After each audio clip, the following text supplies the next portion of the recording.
വിതയ്ക്കാൻ വേണ്ടി കിളിപ്പിച്ചതല്ല, കൊയ്തെടുത്തത് തണുപ്പ് തട്ടി കിളിർത്തതാണ്.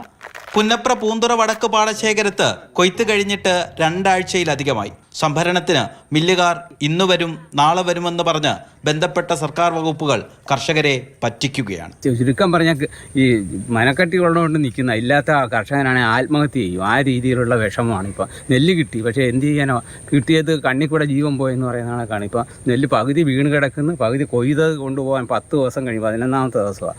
അതെങ്കിലും കൊണ്ടുപോയി അത്രയും ആശ്വാസമാകും. കൊയ്യാത്ത പാടശേഖരങ്ങളിലെ അവസ്ഥ ഇതാണ്. കഴിഞ്ഞ ദിവസങ്ങളിലെ മഴയിലും കാറ്റിലും നെല്ല് വീണു. പാടത്ത് വെള്ളമുള്ളതിനാൽ കൊയ്ത്ത് മെഷീൻ ഇറങ്ങാൻ പ്രയാസമാണ്. മാത്രമല്ല, കൊയ്തെടുത്താൽ സംഭരണം എപ്പോൾ നടക്കുമെന്ന് ഒരു ഉറപ്പുമില്ല. കംപ്ലീറ്റ് വീണിരിക്കുക. നല്ല നെല്ലുമാണ്. ഈ 300 ശതമാനം പാടശേഖരത്തും തുച്ഛമായതേ ഉള്ളൂ വീഴാത്ത, ബാക്കി കംപ്ലീറ്റ് വീണിരിക്കുക. ഇതിനിപ്പോൾ വെള്ളം മഴ പെയ്യുന്നതനുസരിച്ച് നമ്മൾ താന്ന് അടി കിളിച്ചുകൊണ്ടിരിക്കും. അതാണ് വരുന്ന കുഴപ്പം. മില്ലുടമകളുമായി കഴിഞ്ഞ ദിവസം മുഖ്യമന്ത്രി നടത്തിയ ചർച്ചയും പരാജയപ്പെട്ടിരുന്നു. മാതൃഭൂമി ന്യൂസ്, ആലപ്പുഴ.